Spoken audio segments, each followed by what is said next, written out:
It's Saturday morning, January 11th, here on Mostly Superheroes, the podcast, here in St. Louis, Missouri, recording with Scotty Scoop, Andy the Giggler. I'm your host, Logan, talking about DC's latest title, Creature Commandos, on HBO Max. And this one is for you commuters, you long-form episode appreciators. It's our full format with fan mail, news and rumors, what you watching, and the meat. And for those that are listening to our bite-sized episodes, don't worry, you'll still get those this week as well on Mostly Superheroes, the podcast. Enjoy the show.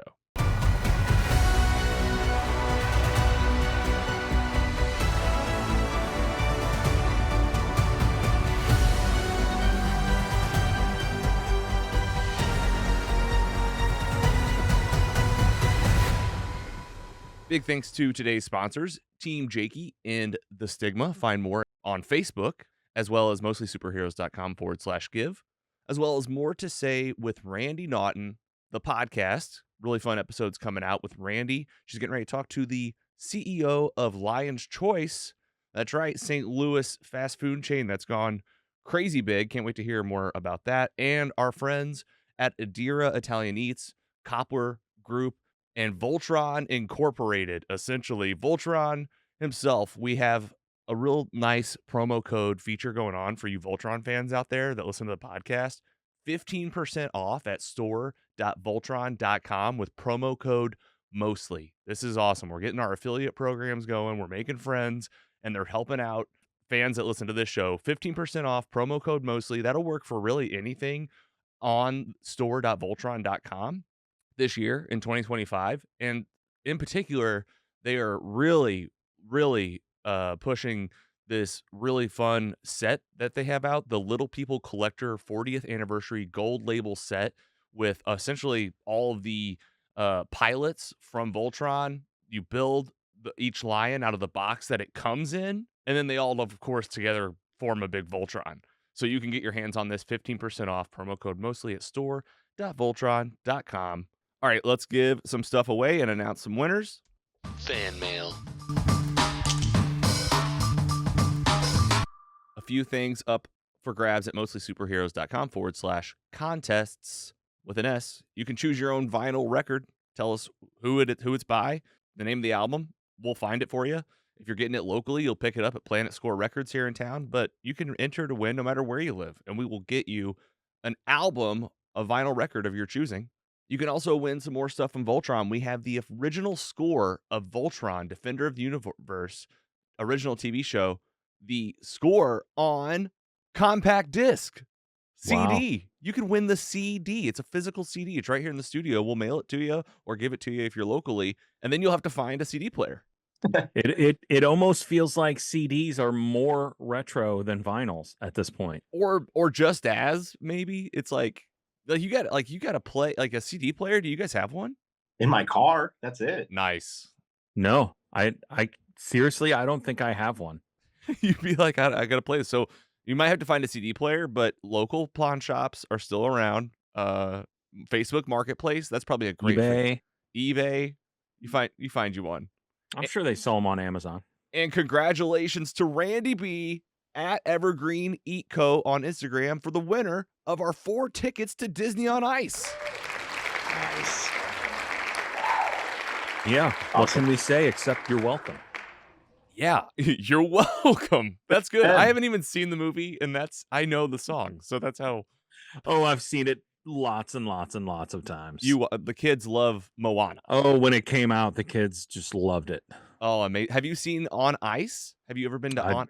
I haven't. I've never been to any kind of Disney on Ice. Well, it might be on your list one day because our friends over at Insight Rocks, Julie Lally, teamed up with us to be able to even help promote this event. It is happening in St. Louis, January 30th, starting that weekend for like 3 or 4 nights. So get your tickets, DisneyOnIce.com, St. Louis. It's at the Enterprise Center downtown. And yeah, man, congratulations to Randy B, Evergreen Eat Co. on Instagram. She's taken her 2 young daughters to the show, messaged us a real nice message that said, thanks so much. We couldn't have done this without getting tickets like this, and the girls are going to lose their minds. So congratulations, Randy. Can't wait to hear about Disney on Ice and still get tickets. You can still go see Disney on Ice Into the Magic in St. Louis. All right, let's keep it moving. News and rumors. Couple things in news, not really rumors. These are real. This is news, real life news, bringing in, expanding our horizons, talking about worldly things. We are mostly superheroes, after all. I think we really cover the superhero basis. Bringing in the rest of it, though, there's some really sad, tragic news out in Los Angeles. Fires happening like crazy. Like unless you've been under a rock this week, you have heard about the fires in LA. And I pulled some stuff from Sky News just to kind of pull out some headlines. We'll have this link in our episode description. Sky News, Lauren Russell, news reporter over there. She's at Lauren V. Russell. LA wildfires, everything we know about the ferocious fires battering California. At least 10 people have been killed as of this article within the last day, I believe, and dozens more injured, with many of the remaining fires not contained at all by the emergency services. There are around 180,000 people under evacuation orders. LA County Sheriff Robert Luna said within 200,000 under evacuation warnings. It's estimated that thousands of homes, businesses, and other structures have burned in the Palisades fire, the largest of the blazes in the south of the city, and Eaton fire alone. A preliminary review from insurance analysts at JP Morgan estimated that losses from the fires could top $10 billion. Sky News U.S. partner network NBC News reported. Several landmarks have also been destroyed, while others, including the Capitol Records Building, the TCL Chinese Theater, the Hollywood Walk of Fame, and Hollywood Bowl, fall under evacuation orders. The Hollywood sign is also near the evacuation area, as is the Griffith Observatory, made famous in the 1955 film Rebel Without a Cause. Dude, these LA fires, you guys seen this? This is crazy. It's sad. It's insane. I can't believe that fires in major cities can even get to this point in modern day. What's going on? I mean, Andy, you seen this? Yeah, for sure. Yeah, it's terrible. I hope everyone gets out. I mean, I know you said at least 10 people have died. Like, I feel like we'll probably end up being more than that, unfortunately. That we'll find out later. But yeah, it's really sad. I don't know. I don't really know what else to say. I hope it. I mean, I know everyone's working hard to stop it, but it's definitely tragic. What about you, Scotty? You been seeing it? Yeah, it's all over the news. Lots and lots of notable people that we know, actors and actresses and other people have lost their homes. And I know it's sometimes you're like, oh well, it's rich people. No, these are people. Yeah, I know. I People. felt so bad for a lot of the it's a lot of actors and whatnot having to almost like, people are nasty. People are kind of like, Yeah. you think that like, oh, it's rich people, good. You're like, no, Yeah, no. so and so lost their $4 million mansion. Like, Yeah. you know what? It's their home. Yeah, it's their home. And there are people, NPR is reporting that there's tons of local efforts for people getting help. And I know Airbnb is committed to like 25,000 free stays for people that need to be relocated. I think American Red Cross at this point is helping. So you can always, help out, check on your people in Los Angeles or in the area. But even if not, keep them in mind. And if you can help out that particular part of the world right now, they could definitely use it. So hopefully they get this under control, and more to come on the LA fires. And next up, Associated Press helping us out here. It's January 11th, 2025. The Supreme Court seems likely to uphold a law that could ban TikTok in the U.S. And here's what to know. Is TikTok banned? Not right now, but the short form video sharing app could be shut down in less than 2 weeks of January 19th if the Supreme Court issues an order to uphold the law, which was passed by Congress in April. When will the court decide the case? The Supreme Court can normally take months to issue decisions, but this case is expected to be decided much quicker in the coming days. And what would a ban even mean? If TikTok isn't sold to an approved buyer, then the federal law would prohibit digital stores from offering the app and bar internet hosting services from hosting TikTok. Users who already have the app will continue to have access to it, but would no longer be able to receive updates. Holy cow, Scotty, you brought this one to the forefront. That's a kind of an update. What are you thinking on this? Yeah, well, it's increasingly more and more likely that TikTok is going to get banned. And like the app or like the article says, a ban doesn't necessarily mean that it goes away.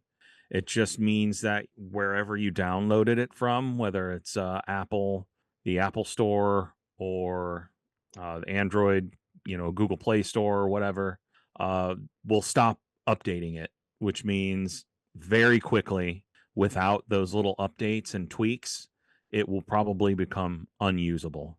Yeah, right. It'll just become a security risk immediately without patches and things. Yeah, it'll just, so some glitches will happen and it'll just crash every time you open it and just be useless. It sucks. I'm hoping they can come through and do something, because this is really it's a digital town square at this point. Right, yeah. I know, like, when I think about it personally, I don't have any stake in the game. Like, I'm like, but that makes me think a lot of people do have stake in the game and have built these businesses, streams of income. Like, this is an ecosystem now. People are using it for almost like you used to use YouTube for tutorial videos. TikTok has become. I hear people in my real life say all the time, like, "Oh, I found that on TikTok," and I'm like, "Oh, that's like the new look up how to on YouTube." And so, like, little stuff like that, the public side using it, the economy's at stake, and then like the larger thing in general is like TikTok is like this weird app. You know what I mean? Like, it's like, I guess there's like, well, why it's is it become why is it being banned? It's because of like the people that built it, security, like potential they're international talking about security risks. Yeah, they're saying basically because TikTok is owned in part by ByteDance, who is owned in part by the Chinese government. And they're saying, well, China is stealing your data with this algorithm. And I would say 99.9% of the people who use TikTok could care less. Right. Whether Or we just don't know. Like, we don't know. You're getting my data on how much I like cat videos and Pedro Pascal. Like, Yeah. what do you why do I care? Well, and then why do I care? And what you're getting right now is like, we're not the Associated Press. We're not even really press necessarily. Like, we are really just people. Like, we don't know. You know what I mean? Right. Like, well, I mean, like the bigger like there's become an entire ecosystem based around this app. That is true. Like, that is true. You know what I mean? Like, you're gonna kill a lot of people doing this. I don't know if you guys follow even some influencers like Keith Lee. Does anybody know who Keith Lee is? Yeah. Huge on TikTok. He goes to restaurants that maybe aren't doing so hot, tries their food, and the next day the lines are out the door. And that's crazy. He has saved a lot of restaurants. That's awesome. I love stories like that. Yeah. Well, and the TikTok is full of stories like that. Wow. Saving businesses. Yeah. Helping people. Like, hey, this so and so, this person could really use their help. Go out and try their product, or go to their business and buy their food, or it's a lot more than people just watching guys getting hit in the nuts. Yeah, because it does seem like it's that, and it's like, oh, what else is going on here? But there's plenty of that, though. What if they? Yeah, right. If There's plenty of what that. you want. And what if, what if they just like turned off Facebook one day? I'm almost just curious about what'll happen. But like, that's not, I don't want to see people. I don't want to see businesses like get torn apart and stuff. But I mean, like, if you turned off Facebook, like, what would this is going to have impacts. Like, this is a big story and it's growing.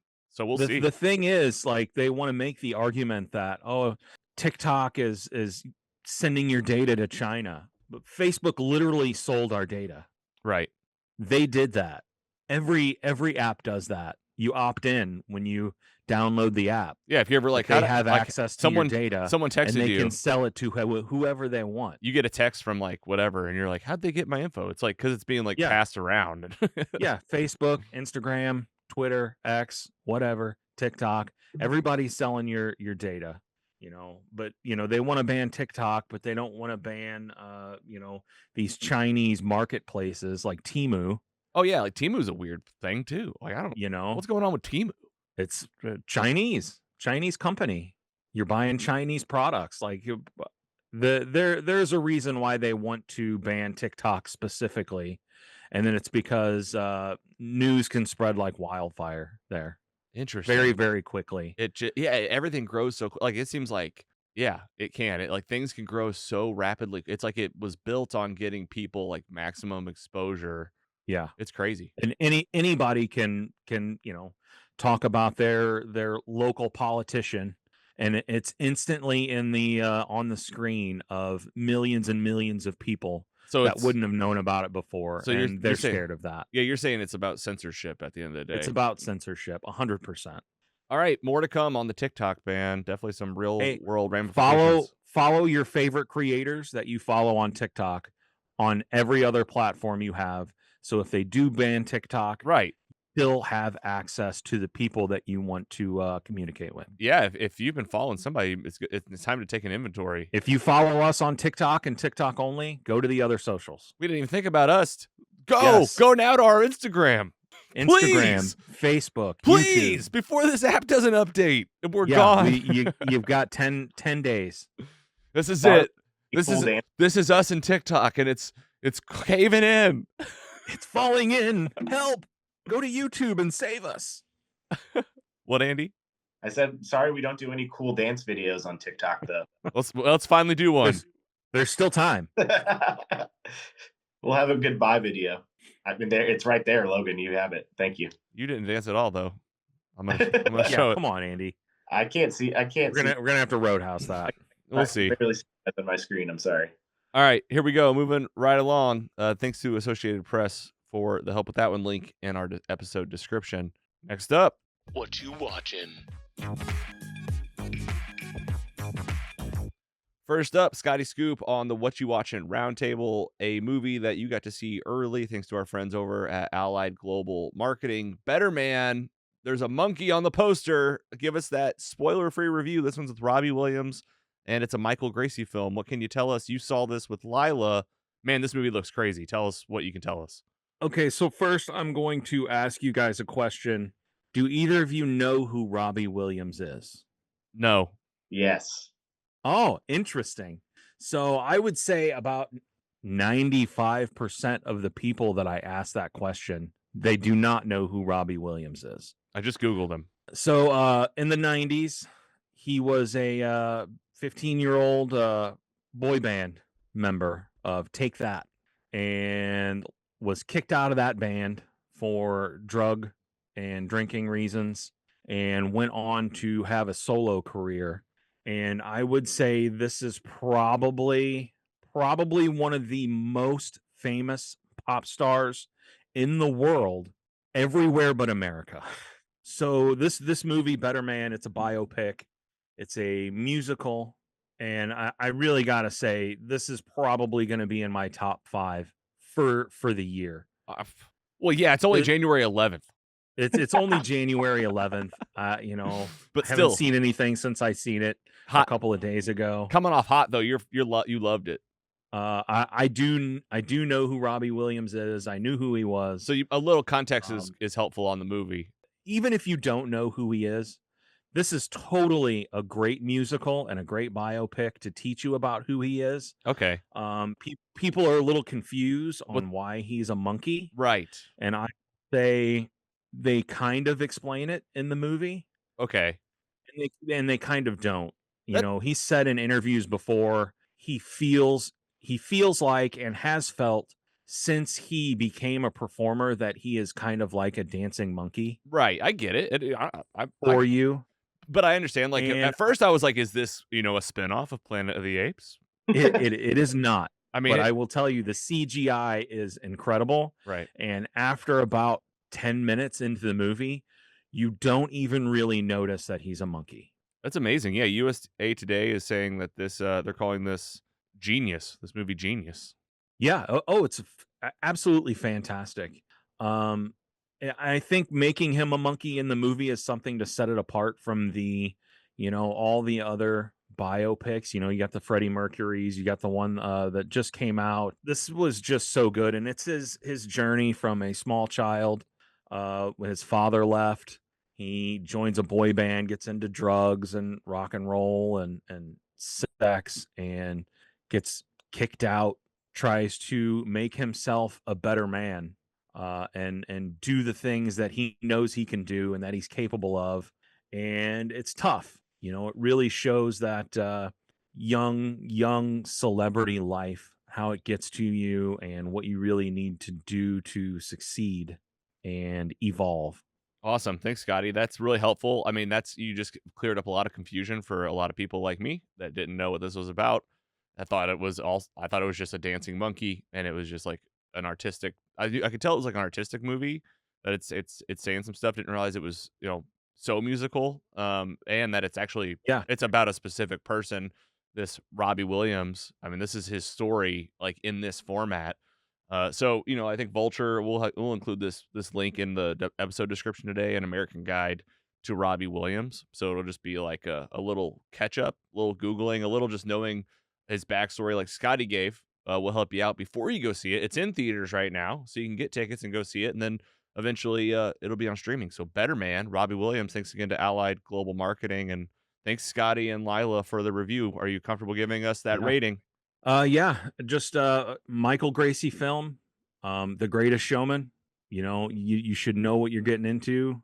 This was a perfect 4.0 for me. I didn't have any complaints about this film. The only complaint Lila had was that it's everyone is British, so it might take you a few minutes to get used to the quick dialogue. Sometimes it's a little difficult to understand if you're not familiar with a lot of British speak, but you get used to it. 4.0, easy 4.0. Wow. First of the year. Hot rating. And yeah, just watch a little like Bridget Jones' Diary or Notting Hill and just get warmed up. Game of Thrones. Well, Game of Thrones. And then you'll get warmed up for a British accent. You'll be ready. Better Man. All right, let's come back to that one. Andy, you can go next. Andy, tell us about what's going on. I've never seen this series. I haven't seen anything in this franchise, and I know that it's worldwide huge, and it has a new season. It's on Netflix. It's Squid Game season 2. Yes. So with that in mind, talk to us about Squid Game and what's been your relationship with this franchise. Let's see. Scott, have you seen this one, season 2 yet? I thought you were... I have not seen any of Squid Game at all. So Oh. don't tell me how many squids are in the game. Okay. Don't ruin this for us. Spoiler alert, there's not any squids in the game. You said spoiler God alert. damn. So you're not going to say spoilers, are you? No, Don't. I'm not going to say spoilers for sure, but Okay. they're just to not confuse you. This show is not about squids. But yeah, basically this is a dubbed Japanese show from that's on Netflix last year. I think that was the first season came out.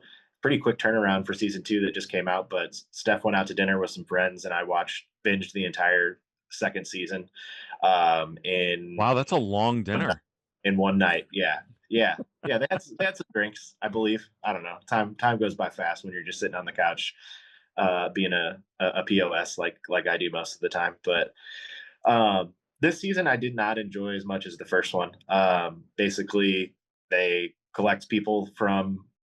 It's hard to say much without spoiling this one for sure. But I enjoyed it. I really, like, you guys know, I'm a huge fan of like just games in general, like game shows, etc. So honestly, like, I'm more in this for like the red light, green light game and everything like that. Like, they're extremely interesting, like, premise in games of basically like survival. Start with, I think this show starts with like 500 people, and the last man standing gets the prize of money. And these people are actually like, yeah, I can't say much more there, but Yeah, it's an enjoyable show. Okay. Itch for sure. I usually don't watch a lot of dubbed shows, but this one is worth the pain for me for sure. I think I go with about a 3.1 out of 4 for season 2. Unfortunately, it ends on a cliffhanger. That's my big complaint, where I wanted some resolution, and there's definitely going to be a season 3. I'll say that. I Nice. thought they were breaking this into different parts for some reason. Yeah, They're having like spin-offs and stuff now, which I don't know. I don't think I'm not like all in on this. It's definitely different, but I'm truly kind of more interested in the games and that rather than like, there's a lot of side story, backstory on the characters and a underlying theme over the first 2 seasons. But I truly am more interested in watching just like for the games. Like there was a Netflix had like an actual Squid Game reality that they did where with real people. They weren't killing anyone. It was just a game.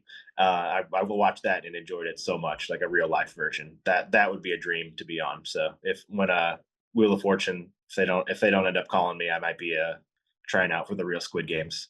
That would be amazing. Yeah, and that's cool. That makes sense. Like, oh, the show's been so popular. It's a gamified TV show. Now you make it a real show that you can get like real people on. All right, that's awesome. And yeah, Scotty and I haven't seen it. I have not been pushed over the edge to watch Yeah, this. But I have a lot of friends that rave about it. So I'm with you, Andy. Like, and you said season 1 was better than season 2. So there's yeah, taking that into consideration too. for sure, for sure. Or if you don't like it, just watch Beast Games on Amazon Prime. Did I have a slide for that too? I didn't, but go ahead. Beast Games on I Amazon Prime. Yeah, I've heard that Beast Games. Beast Games. I like Mr. Beast videos are my guilty pleasure. I just can't stop watching them. Like it's ridiculous. So it's for the same thing. Just like it's a stupid game. Like my dopamine takes a nice hit, and I'll sit there for 25 minutes and be like, how does this guy have billions of dollars just to give away? But basically, Beast Games is on Amazon Prime. Airs on Thursdays. It's in the middle of the season. I think there's like 7 episodes right now, but that started with 1,000 people. And basically, immediately, first episode, they cut it straight down to 500. It's extremely entertaining games. They kind of borrow a little bit, like they just kind of their most recent episode borrow a little bit from like Survivor. So it's like I don't know. The Mr. Beast games are just so ridiculous, and I love it so much. They're just throwing around so much money. Like what a human being that you can just be like all of a sudden. Like at one point, everybody was tempted. They basically were trying to tempt people to leave for like $1 million. The final prize is 5 million. So, I mean, that's that. I'm kind of pissed I missed the signups for this one for sure. But I'm a huge fan of Mr. Beast, but this one so far I'd go probably like a 3.6 out of 4 because I definitely can't. This one also had a huge cliffhanger on the end of the last episode, and me and Steph looked at each other and we're like, why is it not next Thursday now? But And watch that nice. if you're anything like Squid Games for sure.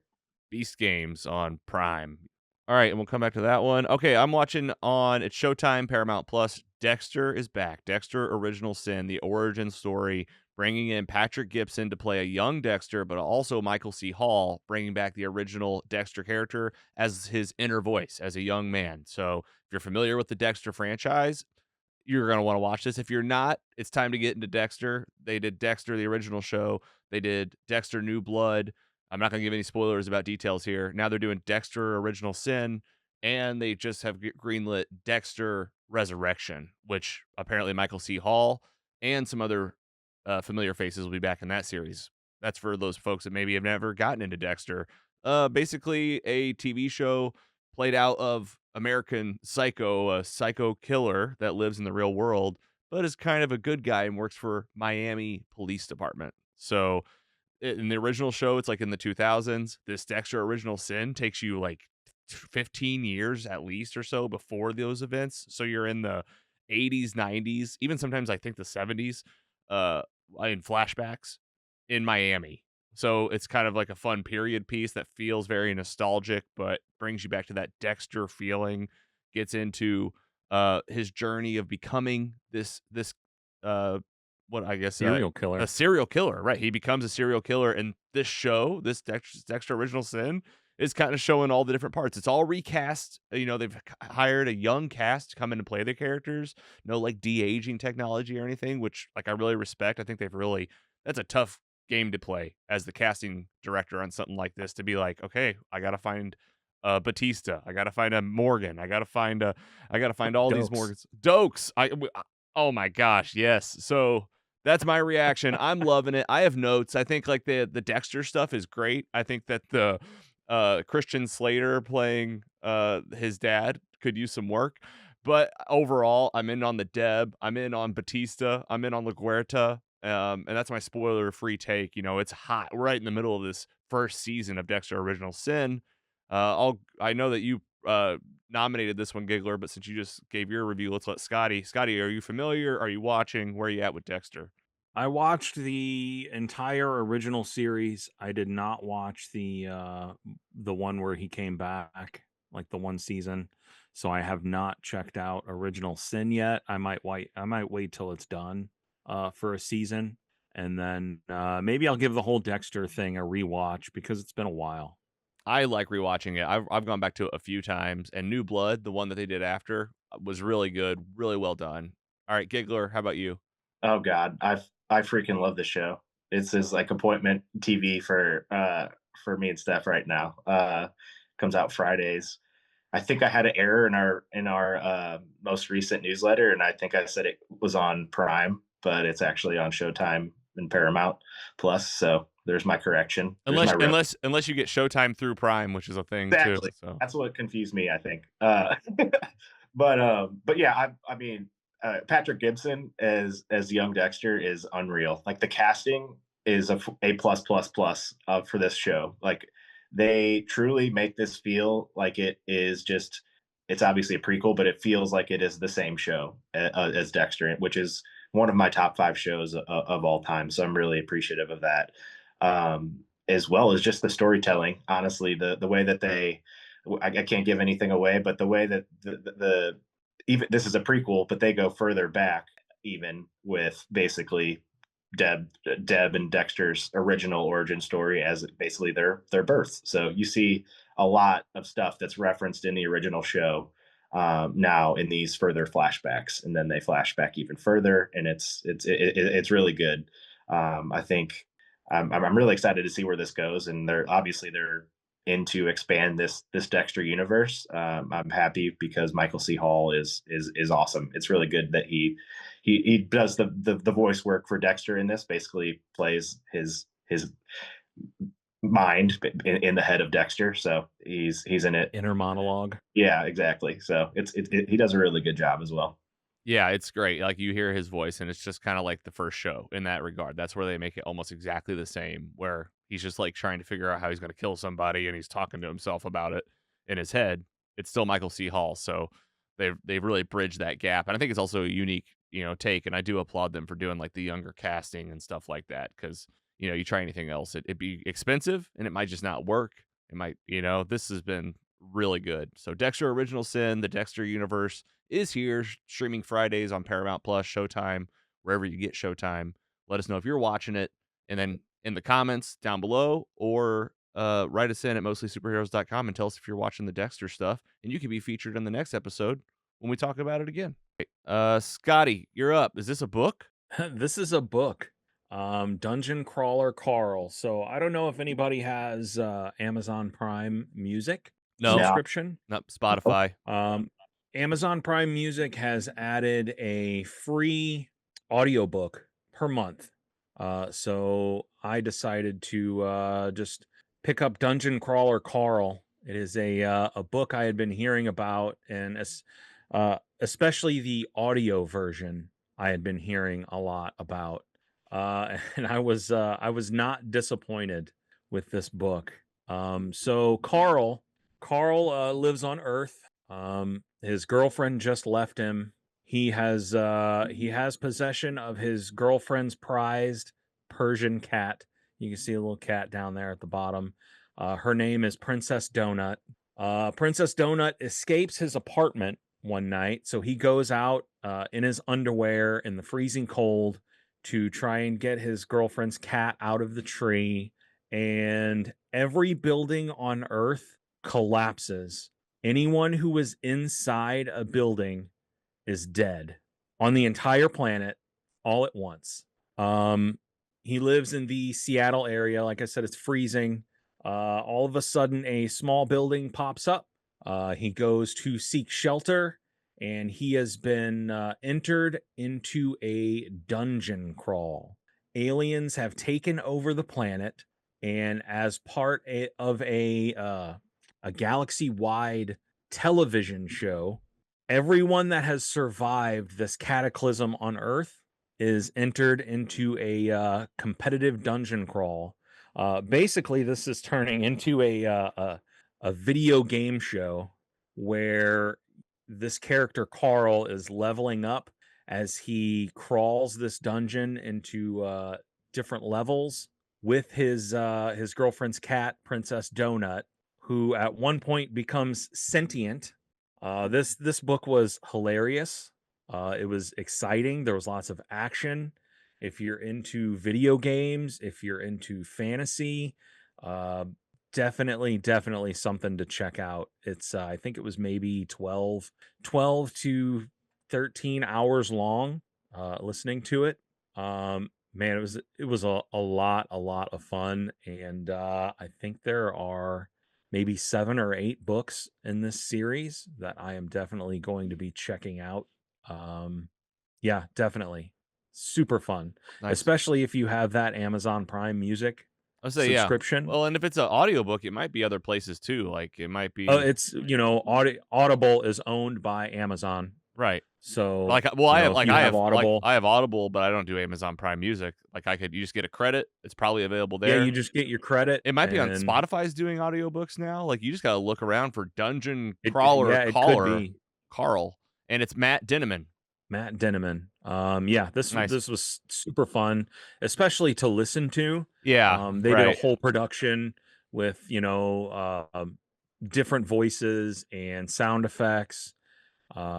Definitely, I would probably give this like a 3.6. It was a really fun listen.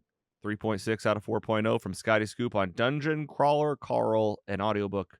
Matt Dinneman, go check it out. What are we looking at for NFL now? Yeah, coming up, NFL playoffs begin today. We were just talking about the Steelers-Ravens game tonight. There's a Texans-Chargers game in this afternoon. 3:30 Eastern, yeah. Yeah, so who knows? Super Bowl's in about a month. I have no idea who's going to be playing in it. If I had to guess right now, I would go probably the Chiefs and the Lions. I'm sorry about your Steelers. Yeah, it's been a rough patch end of the season. But I think they can beat the Bengals tonight, I think, but they just have an impossible road ahead. Like it'll be hard. I have a feeling I'm going to be a very sad boy tonight. You guys want to party on the Super Bowl? I like that. Always. Yeah, for sure. I love a good Super Bowl party, just munching all day. Yeah, watching the commercials. I could usually care less about the game at that point. Yeah. At that point, you're tired as commissioner of the league. You're just like, I'm over it. Yeah, I run a lot of stuff. Oh my God, yeah, and like all the guys in our league, they just bitch and complain, and they just like ask about rules, and they're always challenging rules and like talking so deep about they're talking so deep about a rule that I'm like, how could you get this deep about this? What? Right, like the rule is the rule. Your league's over now. There's a lot of controversy in my league, Andy. I'm waiting for like the Super Bowl party or some platform to talk to the group to be like, just so you guys know, like outsider looking in, I've been a part of a lot of leagues. Never have I seen guys. Our quarterbacks get a point per completion, and that has been a really big thing. Yeah. What do you think in our league? Yeah, I want to know what Andy thinks about it. Like, are these guys justified in their questioning, or? I mean, everyone. I can tell you, Andy, just off the top, it is not out of the ordinary in our league for a quarterback to score 70 points. Yeah, I was gonna say. But everyone should be aware of the scoring system before the league starts to draft their team accordingly. But that is absolutely. I've never heard of a league having that in my life. But yeah. What do you play? We play through ESPN. What about you, Andy? Everything. I have literally one on every app. ESPN, Yahoo, and something called Sleeper. Hey, talk about Sleeper was terrible. I had Sleeper this year. Yahoo, they couldn't do a lot of things apparently, but they could do fantasy sports still. Yeah. Yahoo's like, we're still here. You can still. Yeah. I know. Okay, Andy, thanks for the sports update. Andy, now the Giggler, tell us about Avicii.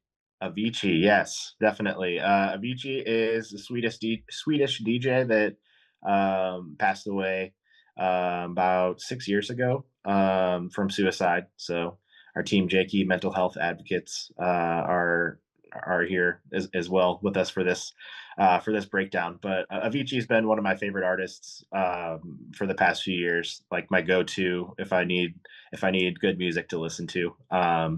Absolutely legendary. One of the most talented humans that I've ever seen. And this documentary goes into that. There's two documentaries that just released to Netflix called Avicii, I'm Tim, and then Avicii, My Last Show, which goes over his last show. He basically just decided to retire due to mental health struggles, and died shortly thereafter, a few years later. But yeah, he's legendary. His music is so good. Like I've listened to this. Just came out. I think it was December 31st. So me and Steph were looking forward to it. We're both huge fans. And if you're a fan of music, Avicii and himself, definitely try these out. They're so good.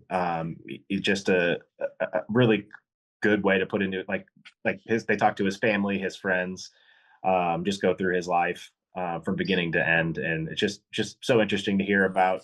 He has such a cool story. Was so well respected, and kind of like such a groundbreaking musician for like electronic music overall. So, but we've been a huge fan ever since. Honestly, unfortunately, it was kind of his death that made me become more of a biggest fan, because I listened to his music so much after that, and I was kind of like, you know what, I was sleeping on this guy. But definitely interesting documentary. Check those out if you want. It has most of the live performance from his last show ever, which was really good. I've listened to that on YouTube for years, and it's just, his music is amazing. So if you don't like it, honestly, you might just like him as a person. So enjoy. I give him, probably for a rating, documentaries are tough. I'd give this like a 3.8 out of 4.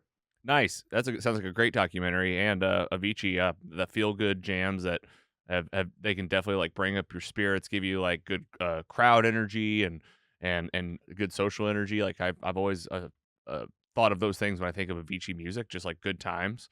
And what a tragic story. Didn't know a lot of that. So fair share, Giggler. Thanks for sharing Avicii documentaries on Netflix. You can learn more, and definitely keep checking out Avicii's music. For sure. All right, another documentary about someone that potentially made masterpieces on television. You might remember a little person named Jerry Springer. Fights, camera, action. Jerry. Just a two-part limited series documentary. Perfect. Just two of them. And it is good. It just finally answers kind of like any big question you've had about Jerry Springer, like the origin story. Were they faked? Was it real? Like the guests, how bad did it get? How big did it get? How did it end? All of it. Jerry Springer. It's out. I would definitely recommend Lights, Camera, Action, a Jerry Springer documentary, Netflix. Very fun. If you were part of it, great. If you weren't part of it and you maybe are on the younger side and you're like, I didn't watch Jerry Springer. That was daytime television. This will show you the inspiration for a lot of the reality TV that you've seen in your life that you do know. So like this is kind of like one of the OGs. So have you guys seen it yet? This only about the show? It's just about the show, a little bit about the person. Okay. Just a little, Okay. It's kind of, but like it's all tied together, but it's like him and the show. Go watch it. That's awesome. Hey squad, Logan here from Mostly Superheroes, wanting to talk to you today about some real life heroes. Team Jakey, headquartered here in St. Louis, Missouri. They're turning the tragedy of losing their beloved Jake Zeller into life-changing action. Not just by making a difference, but by saving lives. Team Jakey supports both the American Foundation for Suicide Prevention and Provident Behavioral Health here in St. Louis. Join us at their annual Gentleman Jake Memorial Cornhole Tournament. It's more than just a game. It's a community coming together to lift each other up with some of the world's best prizes. If you're feeling down or know someone who is, Team Jakey's here with a message of hope. Reach out by calling 988. You can also visit www.afsp.org or text TALK to 741-741. You're not alone, and there's always a way forward. Someone's waiting for your call or text message. Search for Team Jakey on Facebook and learn more at www.mostlysuperheroes.com/give. Every bit helps, and together, we can make a difference. Hi, everyone. I'm interrupting this podcast to talk about another podcast. Hi, I'm Randy Naughton. You know that lady from TV for so many years? Well, I too have a podcast called More to Say with Randy Naughton. Interesting conversations with interesting people. And when I say interesting, I mean amazing people. What about the Mac Daddy of all sportscasters, Bob Costas? Phyllis from The Office. Phyllis Smith is her name. Alan Hunter, one of the original MTV VJs. We talk to people about medicine, about tech, about travel, you name it. Great conversations. Now, they're, again, not interviews, they're conversations. So you never know where they're going to take us. Make sure when you're done with this podcast, check mine out. It's called More to Say with Randy Naughton, available wherever you stream your podcast.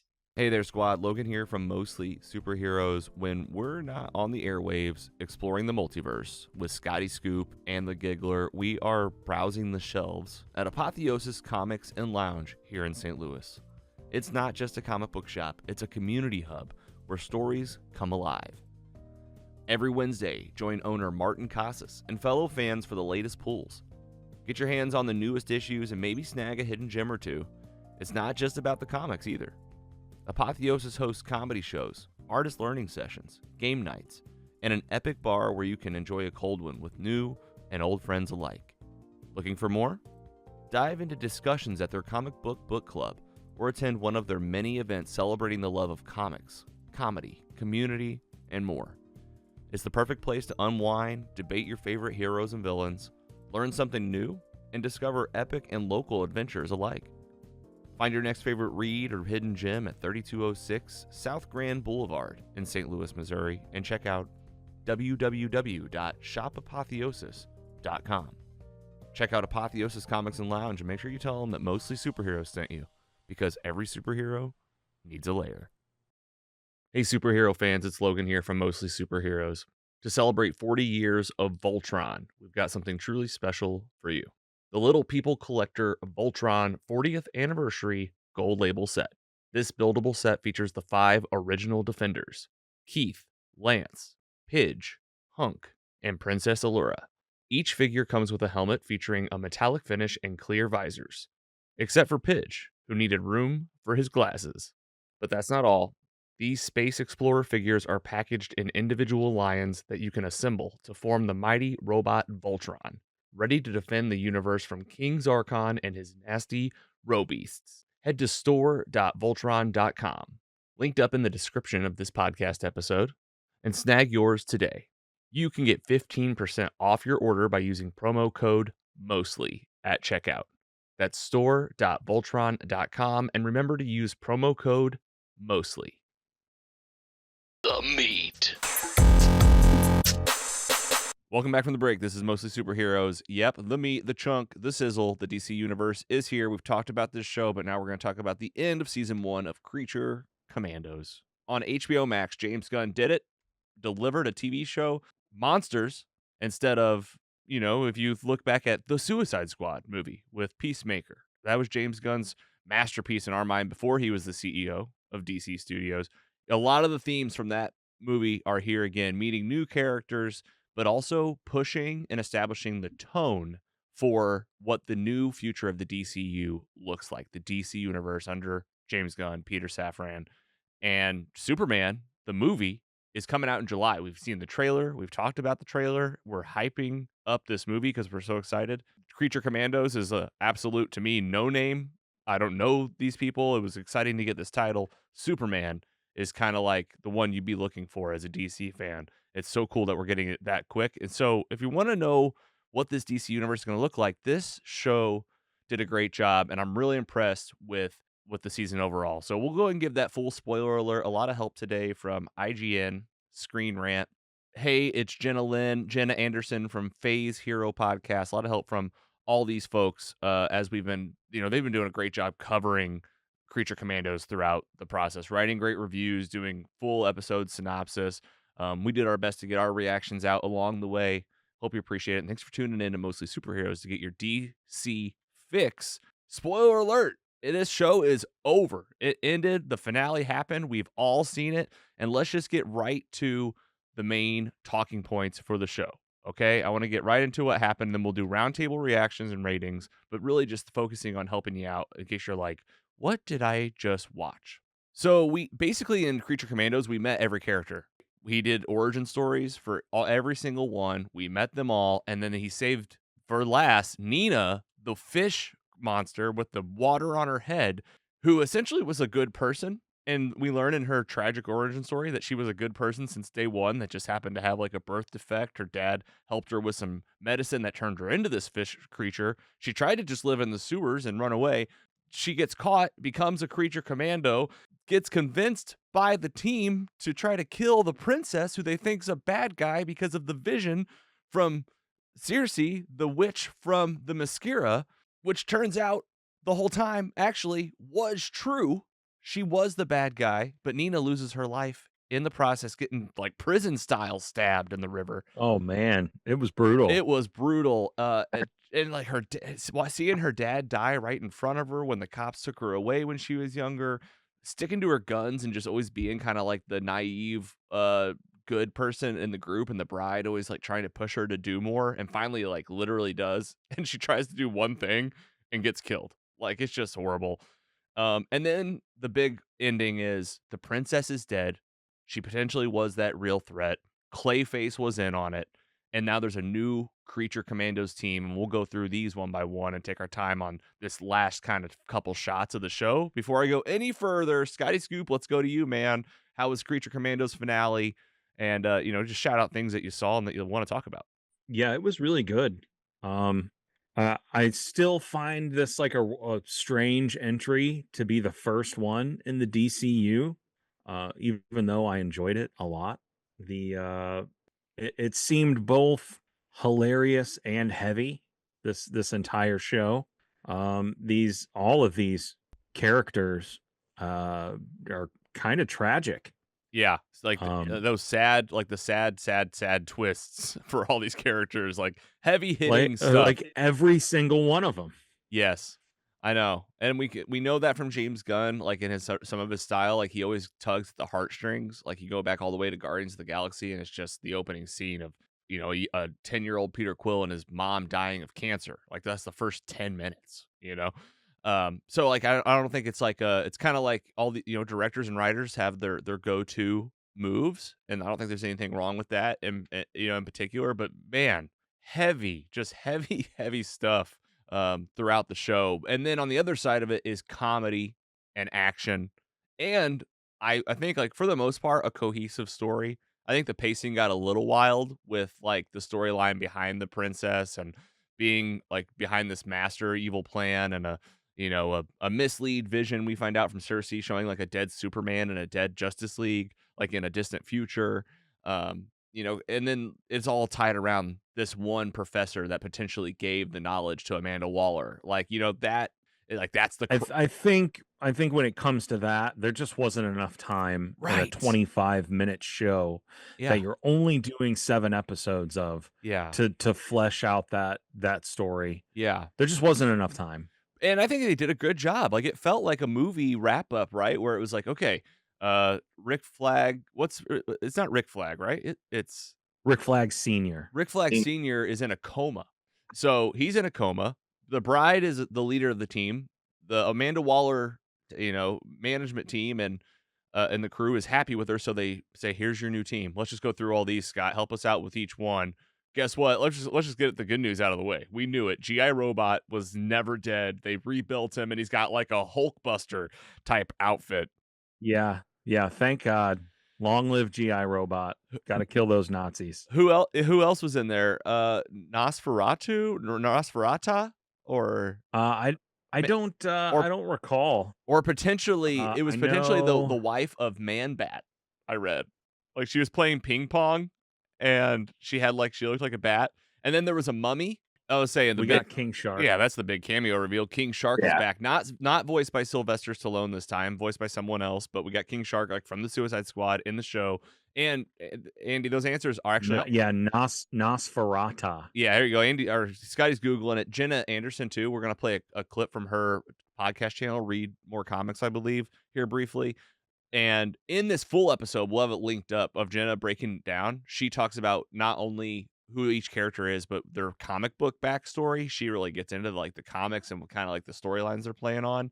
But yes, Nosferata, she was in there. Phosphorus is still here. Weasel's still here. And we know that the show has already been cleared for a season 2.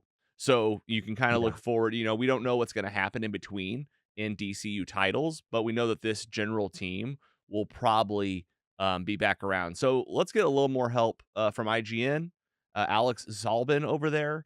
And he wrote an article on January 9th.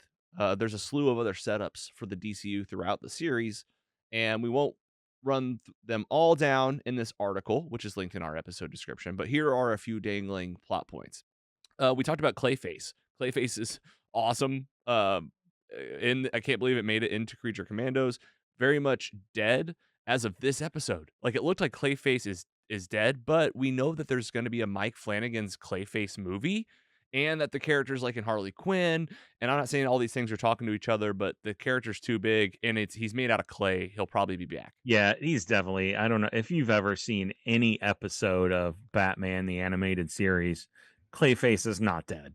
And Andy's a diehard Batman. You remember Clayface, dude? How fun was that? It's great. And then in Cirque's vision of Lana's global apocalypse, she was standing side by side, but what looked like Gorilla Grodd, the villain from The Flash. So this could be a character we see in some DCU stuff. How cool would that be? I love Gorilla Grodd in like the CW Flash episodes. So good. Bring it on. Yeah, definitely an iconic Flash villain. And then, according to Alex over at IGN, the biggest elephant in the room is Wonder Woman and the Mascara. The season started with Cirque leading her son of the Mascara into Polakistan, and the late McPherson studied Amazon culture and had a very Wonder Woman reminiscent helmet in her house. And we even got to see a dead Wonder Woman in Cirque's vision. We know the DCU has plans for Superman and Batman, but what about the third part of the Trinity? There's a lot of setup here in Creature Commandos. As far as we know at this point, no payoff. Come on, Wonder Woman. The whole world's waiting for you. So IGN, Alex Sullivan helping us out. Definitely would. I mean, the Wonder Woman was part of this storyline to me. Like, you can't talk about the Mascara without thinking about Wonder Woman. So you got to have a payoff to this at some point. Giggler, where were you at with the show, man? Let's get some reactions and thoughts. Yeah, I love this show. Honestly, impressive with such short episodes, a short season that they were able to flesh out these characters. It's James Gunn does it time and time again. I loved it. Like it, I was a little bit skeptical at first when I realized that they were going to just do the thing where each episode's kind of dedicated to one character and you get a little bit of backstory, but it was extremely impressive how they did that and also kept going with the full story throughout the season. And we get these little hints and breadcrumbs for what the DC is going to be like going forward. Definitely was excited to see the Batman silhouette that everyone was commenting on a few weeks ago. I'm not going to sit here and try to guess who's going to be the Batman off of that because James Gunn himself doesn't even know that yet, which he said to follow up on that. But honestly, like you said, like in the screenwriter article, there could be some obviously connections to Wonder Woman there. So here we go. It's a good start for sure. I mean, Gods and Monsters was chapter 1 of James Gunn's universe here. So I think this is a good way to start it. And I'm definitely excited for the season 2 of this and how this all connects to his universe going forward. Yeah, the Weasel, sure. though, the Weasel episode was unreal. Like I just was not expecting that at all. That I'm going to care about this Weasel more than anything that can't even speak English, more than all these characters. But damn, I love him. Fair sure. We still don't really know his origin. No, we just saw like a story about like when he was. We know how he got put in prison, right? Yeah, how he got caught. Yeah. All right, and then next up from Screen Rant, help from Ben Gibbons, Kevin Erdman, Matt Davis Wood, and Daniel Fernando and Gil Suarez helping us out. A lot of coverage from Screen Rant on Creature Commandos, doing the hard work, writing those daily briefs. And speaking of briefs, there's just some thoughts on the post-credit scenes. There was one. Actually, there was just one, right? Yes, there's one post-credit scene at the end of Creature Commandos episode confirming that Eric Frankenstein, we were calling him Frank, his name's Eric, but his last name is Frankenstein, survived being shot repeatedly by the bride when he found her. She just shot him over and over and over and would, like, didn't even, he popped his head in the window and she shot him. It was over. That storyline put to bed in this finale. But the end credit scene, he is alive. Oh, I see, because sure. he said, he was like, I tried to kill her. That proves that she loves me, right? and he Right. found a new gypsy woman. Yeah. Oh, right? Like, it's not the same lady? No, it's not the same lady. Now I'm really confused. Now I'm like, did he even kill her? Did he not kill her and he went back to her house? Or is it a different lady? Full I rewatch. think this is a different lady. And then they are eating like shitty soup. He's like, this soup is bad. She's like, yeah. Yeah. And there's no Yeah. dog. There's no dog. What happened to that dog? Uh-oh. I don't want to know. All right, more Frank in the future. We'll see. And then, yeah, go read some comics with Jenna Anderson, Phase Hero podcast, her YouTube channel. Go read some comics with Jenna. Scotty, I think you might like this channel, just so you know.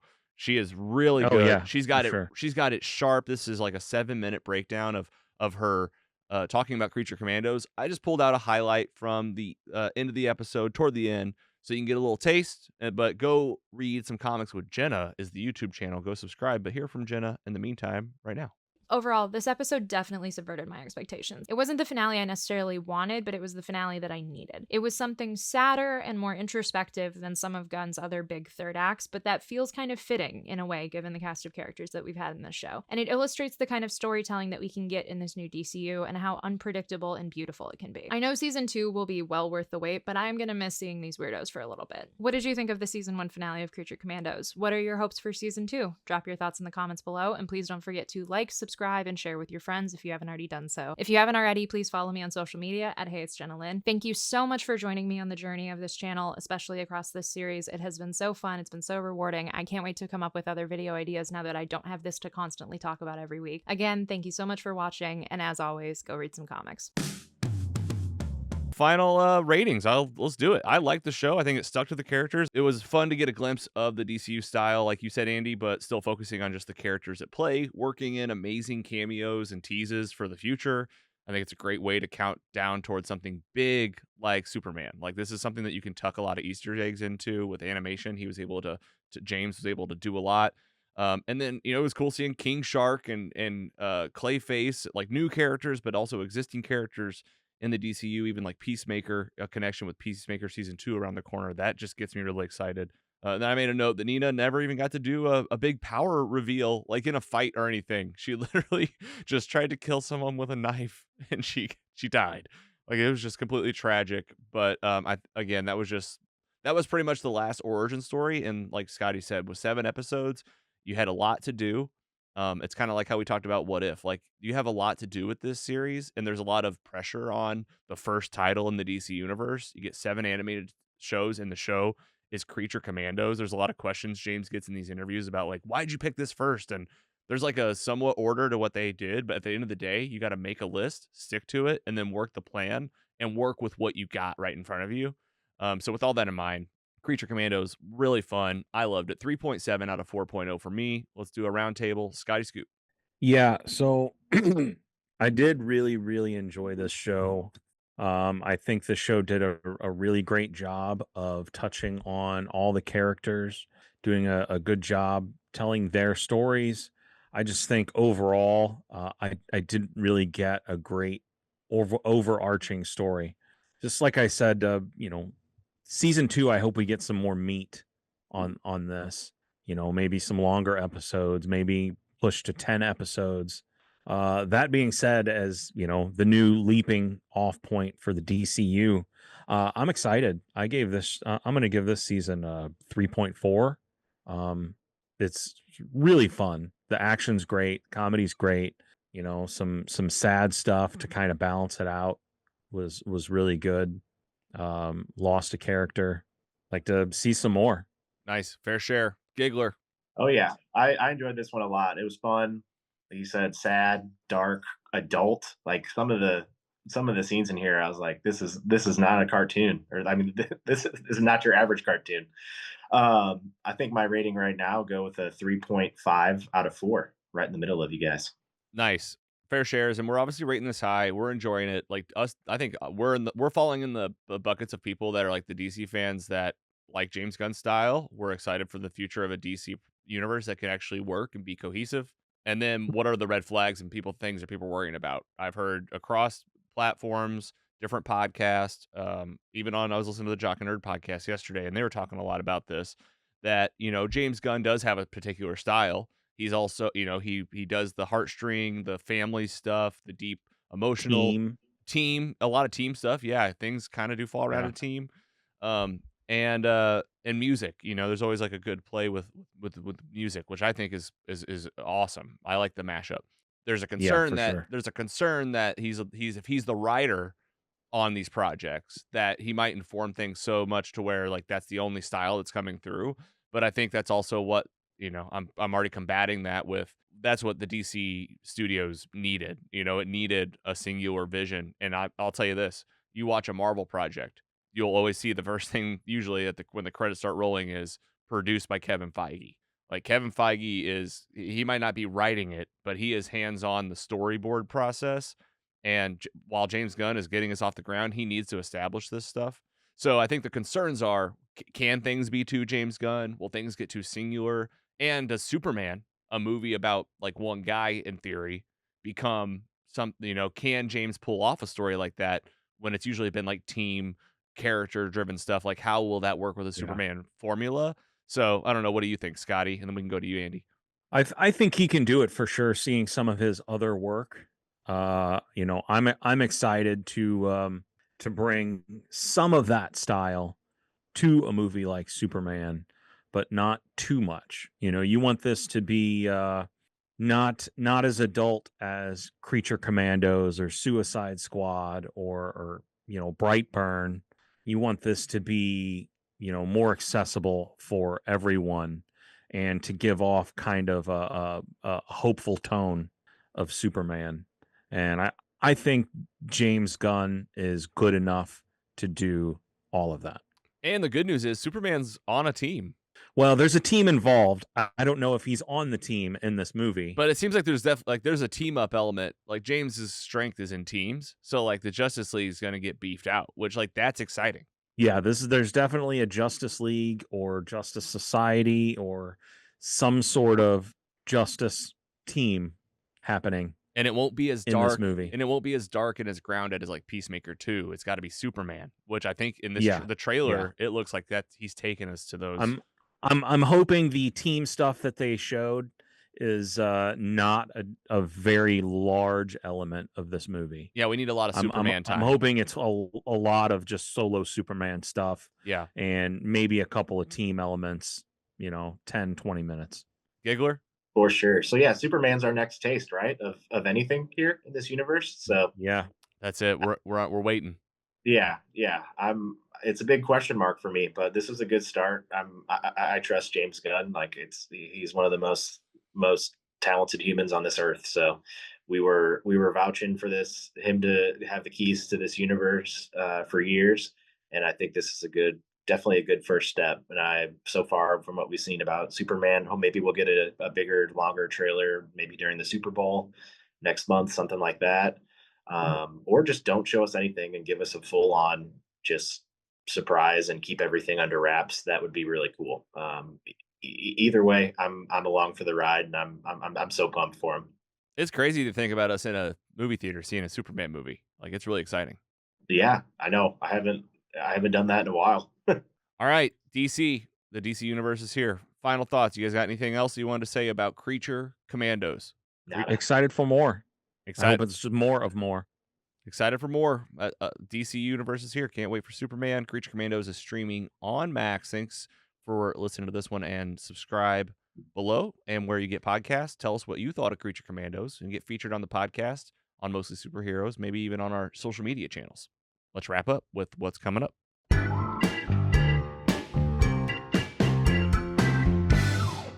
A few things. Skeleton Crew season finale is next week. We will talk about the show here. Danny Patron, this is it. We want you. Yeah, you're on call, Dan. Let's go. This is in the podcast. I'll also shoot you a text in case you didn't listen. No, only the podcast. Oh, we got to know if he's listening. He's still a patron, so he should still be here. And we'll be talking about it. A really fun Star Wars show this month, January 29th on Disney Plus. Your friendly neighborhood Spider-Man is right around the corner. Did a little precursor to this. We released it. It's on our landing page for this. Just go to mostlysuperheroes.com, search Spider-Man. You'll find it. Your friendly neighborhood Spider-Man is coming, and there's also a precursor comic. Get your first look at the official prequel comic to Marvel Animation's Your Friendly Neighborhood Spider-Man. Christosos Gage and Eric Gapsher's Your Friendly Neighborhood Spider-Man, a prequel comic book series to the upcoming show, hit stands on December 11th. So this is out in the world, and you should be able to read it. Scotty, have you read this one yet? Are you aware? Yeah, I saw it on the shelf. I did not pick it up only because, I had gotten that X-Men 97 one, and I just wasn't into the tone of that book. I might go back and grab it after I check out the show, just to see if it's something I'm into or not before I commit. Yeah, it sounds like they need to like get the team on the TV show to team up with the comic book people, because I remember you saying that about X-Men 97. So like it needs to be like a cohesive tone. Like Yeah, I don't know if it is cohesive at all. Right. For those things, it felt like the X-Men 97 show and the comic book were just different, working together. And then you counting this down, Spider-Man Giggler? Oh yeah, for sure. I'm pumped for this. I'm ready. What's the date for this one? January 29th, and I think it's weekly episodes. Oh baby, just seeing that Doctor Strange. Disney Plus, right? Yeah, Disney Plus. Yep. Marvel Animation Team. We did a full what if recap on the show, and now we'll have another animated show to talk about. Nice. And then Apple TV Plus counting down to January 17th, and working on trying to get a screener for this one. We'll see. Severance season 2 is here. What if your work life and your personal life were separated? That's what the whole show is. Ben Stiller's the director. Gave a little precursor out. This is, once again, up on the podcast. And if you go to mostlysuperheroes.com and search Severance, you'll find the landing page with all of our videos and breakdowns about this. Another push for you to get Apple TV Plus. And Scotty, Andy, have you seen this? Will you watch it? Yeah, for sure. I thought when you posted that video the other day, I thought it came out. I got on Apple TV all excited, ready to turn it on. I think they got like the first 8 minutes streaming or something, maybe.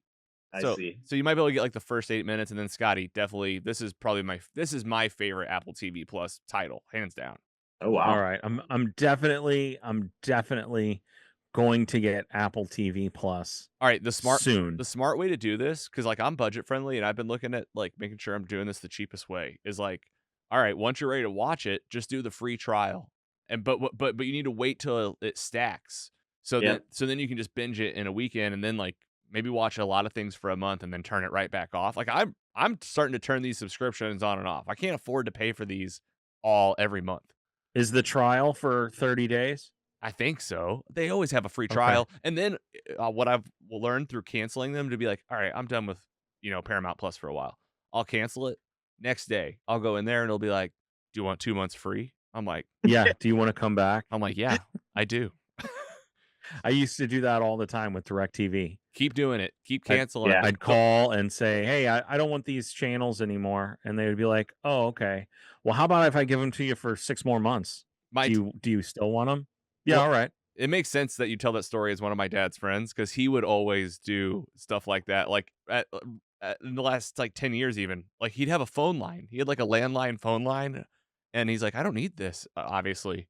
And he's like, I call to cancel it. He's like, I really want to cancel it. And I'll be like, please cancel this. And they're like, another 80% off. And he's like, I'm paying like 79 cents a year or something.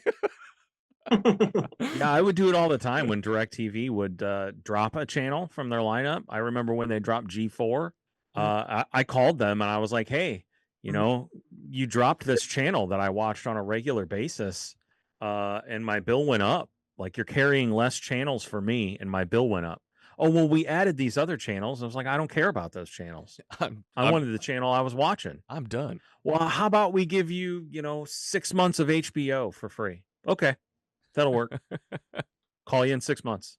Okay, and then MCU Town, we're on the road to Captain America: Brave New World in theaters. Valentine's Day, February 14th, we posted a watch order for just the movies that relate to Captain America: Brave New World. Also going to do an episode on just recapping for myself even the Falcon and the Winter Soldier. We did, episode breakdowns years ago, but I'll just do like a 1, 2 to 5 minute video.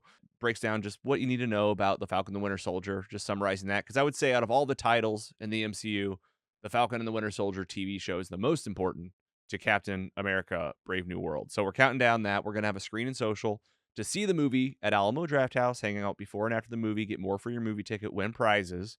And ahead of that, to get you even more ready, we're going to do MCU Trivia Bingo, a first time here in St. Louis for Hands Brewing Company downtown. We'll be doing a trivia bingo focusing on MCU January 23rd, Thursday night, 6 to 9 p.m. Free play. You can play groups. You can play teams. There'll be some visuals. It's going to be bingo cards. We'll mix in some trivia to make it interesting and ask the questions. The answers are how you mark your cards. Other than that, it's straight up bingo. And we got prizes from all sorts of people: Voltron, City Winery, St. Louis, the Royale Food and Spirits, Planet Score, Records. So many people are contributing to make this a really fun event. And we're going to focus at least one or two of the rounds on MCU that pertains to Captain America Brave New World. So it's not just like you're playing bingo and having a good time beforehand, which you are. You're going to learn what you need to know if maybe you're not as caught up on the MCU, or if you are, it'll just be good trivia, but you're going to learn about things that I think are going to be little details that'll make the experience of Captain America Brave New World that much more exciting and fun. So Thursday, January 23rd, 6 to 9 p.m. We'll see you at Four Hands Brewing Company downtown. All of our event information is always posted at mostlysuperheroes.com/events. And then, we're in screening social mode the rest of the year. So Thunderbolts is in May. So is Mission Impossible: The Final Reckoning. So, obviously right now, One Track Mind. February, Captain America Brave New World. We'll see you at the movies for that one. And then the only other thing, looking a little bit further, is right down here at the bottom. Daredevil Born Again is in March. So we're definitely going to do like the road to Daredevil Born Again and do some like discussions and recaps and graphics for things you want to keep in mind before Daredevil Born Again drops in March on Disney Plus. How exciting is that? Yes. Super exciting. Finally. And we promise you guys host interviews, so we're going to interview each other. It's coming. Start thinking about your life story, guys. And next time, one of those times when we're in the studio in person, we'll talk about who's going to go first. Maybe I'll go first just so we'll get it out of the way. And maybe Andy's second, Scotty's last. I don't know. We'll figure it out, but we're going to do some little life stories and look backs on getting to know our hosts. You guys still down? Yeah, for sure. Absolutely. And Sam I Zeller, know you guys. Sam Zeller, he's been on the podcast before, but he's not out of this too. We'll do some stuff with him too on that. So he's getting reined into it. Alamo Drafthouse, thanks for the support this year. Thanks to More to Say with Randy Naughton, and subscribe where you get the podcast, guys. Thanks for hanging out with us on the show today, and come back and see us. Scotty Scoop, final goodbyes and see you laters until the next time we're together. Yeah. Looking to have a good weekend. Got the Wolfman next week on Tuesday. I'll be there. I'll check that out, and I'll drop a review somewhere. You'll see it. I'll tell you all about it. You're seeing it early, and you can get that spoiler-free review out. Giggler, final goodbyes, and then you'll go eat your donuts. I'm most excited for that. Maybe play some Marvel Rivals later today. I gotta get better so I can play with Scott, and I'm too embarrassed right now with my skill level. I had a good game yesterday and realized that they were playing me against bots because I was probably doing so bad. I started doing really good. I was like, why is this so easy? And who are you playing, Andy? I'm mostly Iron Man. I just go in there. Man. Okay. Chest plate everybody to death. But yeah, other than that, still chugging along with the MCU Peloton rewatch for anybody that doesn't know what the heck that is. Actually, I realized I started about 1 year ago from yesterday. Just 30 minutes a day on the Peloton, watching the MCU in release order. I'm good for about 6 days a week. I usually build in one rest day in there. Or there was like during summer, it got a little dicey. Didn't do much activity during summer, but I'm just about to start Phase 5 tomorrow. Just finished Black Panther: Wakanda Forever. It's so good, and I think I'm realizing now it's going to help me with this trivia bingo. So watch out, I'm gonna win. I would say I've been rewatching MCU just for the bingo, but from my couch. So you're inspiring anybody that's on a New Year's resolution, and me. I'm gonna get the bike and start watching those things when I'm exercising, because like that is such a efficient use of time. So I'm proud of you. I know you just watched Wakanda Forever and you were crying on your Peloton, so that's cool. Exactly. All right, guys, that's Mostly Superheroes. Thanks for hanging out with us, and we'll see you next time. Take it easy.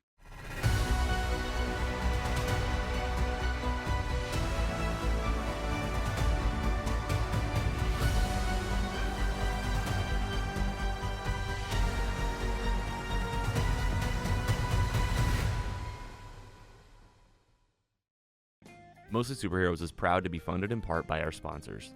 Mostly Superheroes is funded in part by paying patrons who receive early, ad-free, and exclusive episodes. Subscribe at mostlysuperheroes.com/support. Thank you for supporting your favorite independent podcast. Mostly Superheroes is an independent podcast owned and operated by Carrogan Ventures in St. Louis, Missouri. Hosted by Logan Janis, Andy Hunn, and Scott Swearingen. Brand and creative by Carrie Clark Design.